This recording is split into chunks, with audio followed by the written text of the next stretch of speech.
सुप्रभात बच्चों। आज हम कक्षा 7 के इतिहास विषय का पाठ 6 नगर, व्यापारी और शिल्पीजन का आगे का प्रकरण हम्पी, मसूलीपट्टनम और सूरत के बारे में पढ़ेंगे।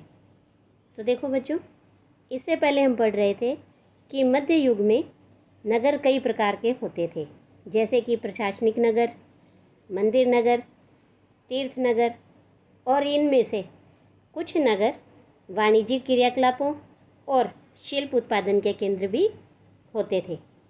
फिर हमने चोल वंश के राजाओं की राजधानी तंजावुर के बारे में पढ़ा था कि तंजावुर एक प्रशासनिक केंद्र के साथ साथ मंदिर नगर भी है। और तंजावुर की तरह ही कई और भी मंदिर नगर हमने पढ़े, जैसे कि भीलस्वामिन, सोमनाथ, कांचीपुरम, मदुरई और तिरुपति। इन स्थानों के साथ साथ हमने ये भी देखा कि 8वीं शताब्दी आते आते इस उपमहाद्वीप में कई छोटे छोटे नगरों का जाल सा बिछ गया था और इन छोटे बड़े नगरों में व्यापारी माल क्रय विक्रय करने लगे थे। और व्यापारी भी कई तरह के हुआ करते थे, छोटे व्यापारी और बड़े व्यापारी। और इन सभी व्यापारियों ने अपने हितों की रक्षा के लिए एक संघ बनाया। और ये व्यापार संघ क्या करते थे कि इस प्रायद्वीप के भीतर तो व्यापार करते ही थे, उसके साथ साथ दक्षिण पूर्व एशिया और चीन के साथ भी दूर दूर तक ये लोग व्यापार करते थे। और समय के साथ साथ व्यापार का और नगरों का रूप कैसे बदला, आज हम इसे समझेंगे।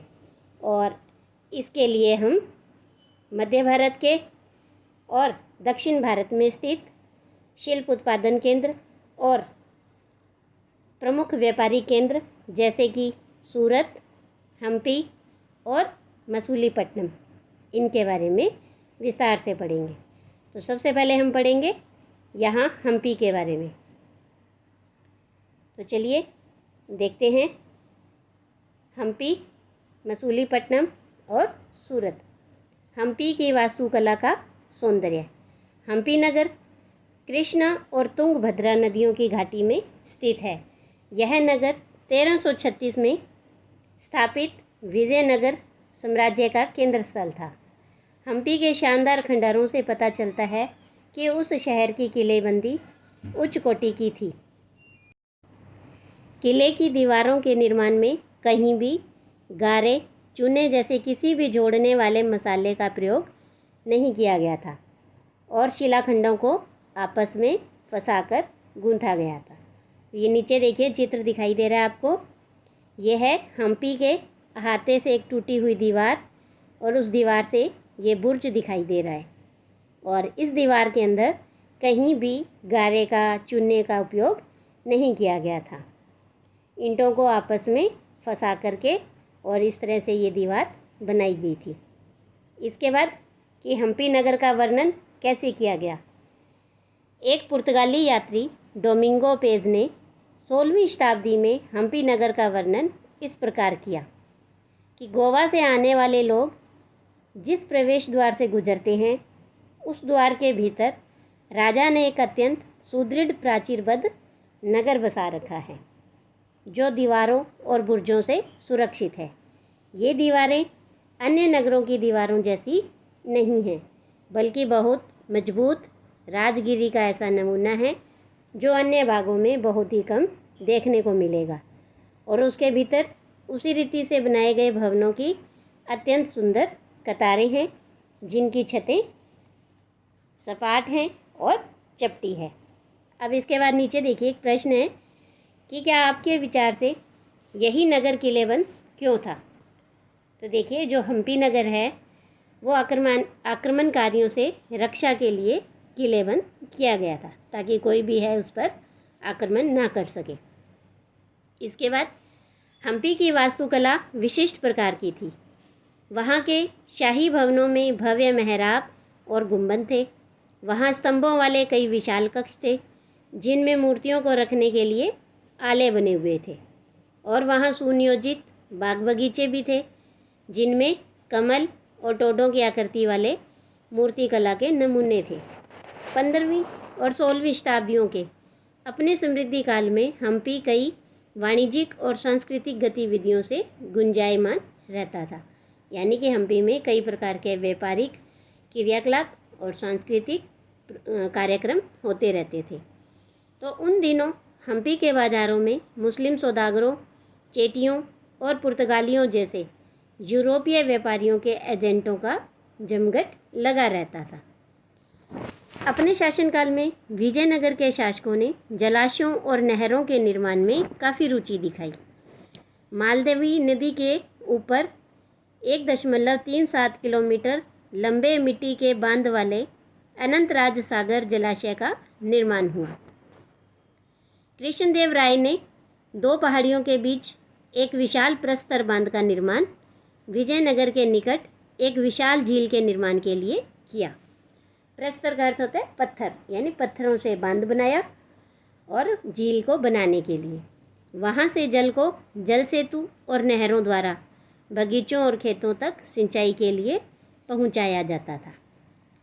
तो इसके बाद ये देखिए कि ये है हम्पी के विठल मंदिर का पत्थर का बना हुआ रथ।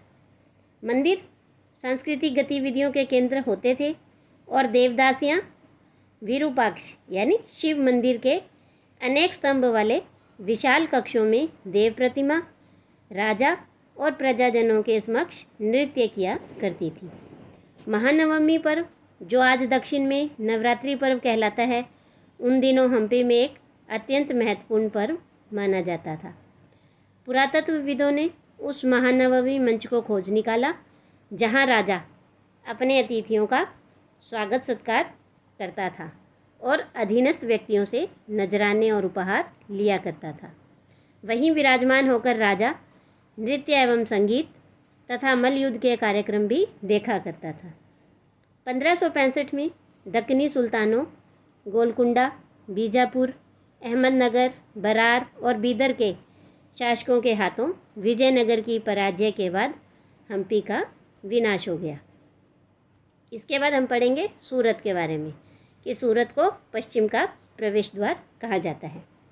सूरत मुगल काल के केम्बे यानी आज के खंबात और कुछ समय बाद के अहमदाबाद के साथ साथ गुजरात में पश्चिमी व्यापार का वाणिज्यिक केंद्र बन गया। वाणिज्यिक केंद्र उसे कहते हैं कि एक ऐसा स्थान जहां विभिन्न उत्पादन केंद्रों से आने वाला माल खरीदा और बेचा जाता है। सूरत ओरमुझ की खाड़ी से होकर पश्चिमी एशिया के साथ व्यापार करने के लिए मुख्य द्वार था। सूरत को मक्का का प्रस्थान द्वार भी कहा जाता था क्योंकि बहुत से हज यात्री यहीं से जहाज़ द्वारा रवाना होते थे। सूरत एक सर्वदेशीय नगर था जहां सभी जातियों और धर्मों के लोग रहते थे। 17वीं शताब्दी में वहां पुर्तगालियों, डचों और अंग्रेज़ों के कारखाने और माल गोदाम भी थे।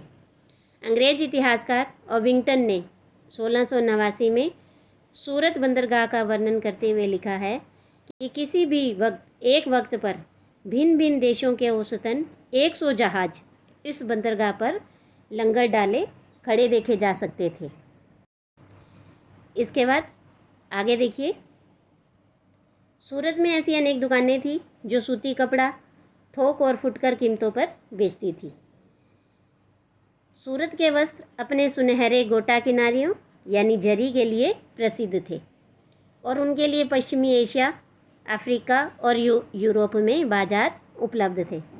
राज्य ने विश्व के सभी भागों से नगर में आने वाले लोगों की आवश्यकताओं को पूरा करने के लिए अनेक विश्राम गृह बना रखे थे। वहाँ भव्य भवन और असंख्य मनोरंजक स्थल भी थे। सूरत में काठियावाड़ी सेठों तथा महाजनों की बड़ी बड़ी साहूकारी कंपनियां थीं। उल्लेखनीय है कि सूरत से जारी की गई हुंडियों को दूर दूर तक मिस्र में काहिरा, इराक में बसरा और बेल्जियम में एंटवर्प के बाज़ारों में मान्यता प्राप्त थी। तो देखिए कि हुंडियाँ क्या होती हैं। हुंडी एक ऐसा दस्तावेज होता है जिसमें कि एक व्यक्ति के द्वारा जमा कराई गई रकम दर्ज रहती है और हुंडी को कहीं अन्यत्र प्रस्तुत करके जमा की गई राशि प्राप्त की जा सकती है। किंतु 17वीं शताब्दी के अंतिम वर्षों में सूरत का भी अधःपतन प्रारंभ हो गया। अब इसके कई कारण थे। तो जैसे मुग़ल साम्राज्य के पतन के कारण बाज़ारों की तथा उत्पादकता की हानि हुई, पुर्तगालियों द्वारा समुद्री मार्गों पर नियंत्रण, और बम्बई, जिसे वर्तमान में मुंबई कहा जाता है, तो बम्बई से प्रतिस्पर्धा, जहां 1668 में अंग्रेजी ईस्ट इंडिया कंपनी ने अपना मुख्यालय स्थापित कर लिया था। और आज भी सूरत एक महत्वपूर्ण व्यापारिक केंद्र है। इसके बाद है जोखिम भरा दौर, मसूलीपट्टनम के लिए चुनौती। मसूलीपट्टनम, या जिसे मछलीपट्टनम भी कहा जाता है, तो मसूलीपट्टनम जो नगर है वो कृष्णा नदी के डेल्टा पर स्थित है। 17वीं शताब्दी में यह भिन्न भिन्न प्रकार की गतिविधियों का नगर था। हॉलैंड और इंग्लैंड दोनों ही देशों की ईस्ट इंडिया कंपनियों ने मसूलीपट्टनम पर नियंत्रण प्राप्त करने का प्रयत्न किया, क्योंकि तब तक वह आंध्र तट का सबसे महत्वपूर्ण पत्तन बन गया था। मसूलीपट्टनम का किला हॉलैंड वासियों ने ही बनाया था। अब देखिए कि मसूलीपट्टनम का वर्णन कैसे किया गया है कि इसे मछुआरों का एक गरीब नगर कहा गया। किसने कहा? अंग्रेज ईस्ट इंडिया कंपनी के एक गुमाश्ते ने। अब ये गुमाश्ता किसे कहते हैं?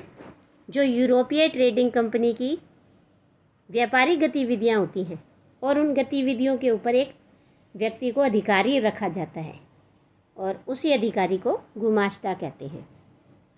तो ऐसे ही एक गुमाश्ते विलियम मैथवर्ल्ड ने 1620 में इन शब्दों में मसूलीपट्टनम का वर्णन किया था कि यह गोलकुंडा का मुख्य पत्तन है, जहां परम पूज्य ईस्ट इंडिया कंपनी अपना एजेंट रखती है।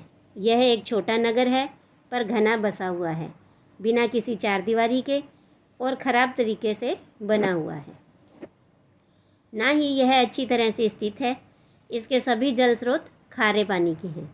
पहले यह एक गरीब मछुआरा नगर था और आगे चलकर यहाँ जहाज़ों के लिए लंगर डालने की सुविधा हो गई, जिससे व्यापारी लोग यहाँ रहने लगे। और चूँकि हमारे और हॉलैंड के निवासी यहाँ इस तट पर आते जाते रहते हैं, तो यह उनके लिए निवास की व्यवस्था करता है। तो नीचे देखिए एक प्रश्न है, अंग्रेज़ों और हॉलैंड वासियों ने मसूलीपट्टनम में अपनी बस्तियाँ बसाने का निर्णय क्यों लिया? तो देखो कि मसूलीपट्टनम गोलकुंडा का मुख्य पत्तन था। यह अंग्रेज़ों और हॉलैंड वासियों के लिए यहाँ निवास करने और व्यापार करने की सुविधा इन्हें मिलती थी। इसीलिए अंग्रेज़ों ने और हॉलैंड वासियों ने मसूलीपट्टनम में अपनी बस्तियाँ बनाने का निर्णय लिया। इसके बाद गोलकुंडा के कुतुबशाही शासकों ने कपड़ों, मसालों और अन्य चीज़ों की बिक्री पर शाही एकाधिकार लागू किया, जिससे कि वहाँ का व्यापार पूरी तरीके से ईस्ट इंडिया कंपनी के हाथों न चला जाए। विभिन्न व्यापारी समूहों और गोलकुंडा के कुलीन वर्गों, फारसी सौदागरों, तेलुगु कोमटी, चेटियार और यूरोपीय व्यापारियों ने नगर को घनी आबादी वाला और समृद्धशाली बना दिया। जब मुग़लों ने गोलकुंडा तक अपनी शक्ति बढ़ा ली, तो उनके प्रतिनिधि सूबेदार मीर जुमला ने, जो कि स्वयं एक सौदागर था, हॉलैंड वासियों और अंग्रेज़ों को आपस में भिड़ाना शुरू कर दिया। 1686 और 87 में मुग़ल बादशाह औरंगजेब ने गोलकुंडा को मुग़ल साम्राज्य में मिला लिया था। अब यूरोपीय कंपनियों के सामने अन्य विकल्प ढूंढने की समस्या आ खड़ी हुई। कंपनी की नई नीति के अंतर्गत केवल इतना ही पर्याप्त नहीं था कि पत्तन भीतरी प्रदेशों के उत्पादन केंद्रों के साथ संबंध बनाए रखे, बल्कि इस बात की भी आवश्यकता महसूस की गई कि कंपनी के नए केंद्र एक साथ राजनीतिक, प्रशासनिक और वाणिज्यिक भूमिकाएं भी अदा करें। जब कंपनी के व्यापारी बम्बई, जिसे वर्तमान में मुंबई कहा जाता है, कलकत्ता, जिसका वर्तमान में नाम कोलकाता, और मद्रास, जिसे वर्तमान में चेन्नई कहते हैं, तो ये लोग वहाँ चले गए। तब मसूलीपट्टनम अपने व्यापार और समृद्धि दोनों ही खो बैठा और 18वीं शताब्दी के दौरान उसका अधःपतन हो गया और आज वह एक छोटे से जीर्ण नगर से अधिक कुछ भी नहीं है। इसके बाद नए नगर और व्यापारी। 16वीं और 17वीं शताब्दियों में यूरोप के देश व्यापारिक उद्देश्यों से मसालों और कपड़ों की तलाश में लगे हुए थे, जो यूरोप और पश्चिमी एशिया दोनों जगह लोकप्रिय हो गए थे। अंग्रेज़ों, हॉलैंडवासियों और फ्रांसीसियों ने पूर्व में अपनी वाणिज्यिक गतिविधियों का विस्तार करने के लिए अपनी अपनी ईस्ट इंडिया कंपनी बनाई।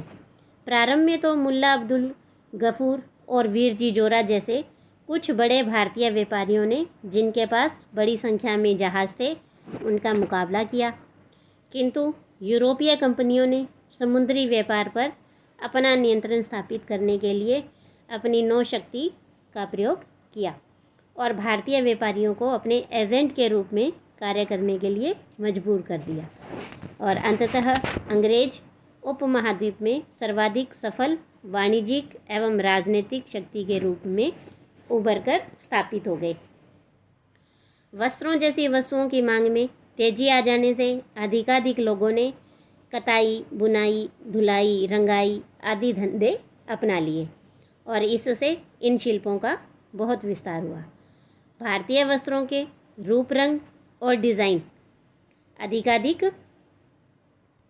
परिष्कृत होते गए, किंतु इस काल में शिल्पकारों की स्वतंत्रता है वो कम होने लगी।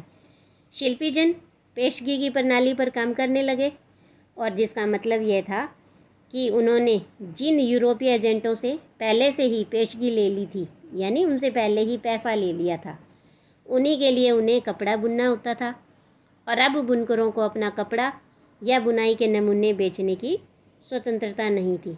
उन्हें तो कंपनी के एजेंटों द्वारा निर्धारित डिज़ाइन के कपड़े उन्हीं की मांग के अनुसार बनाने पड़ते थे।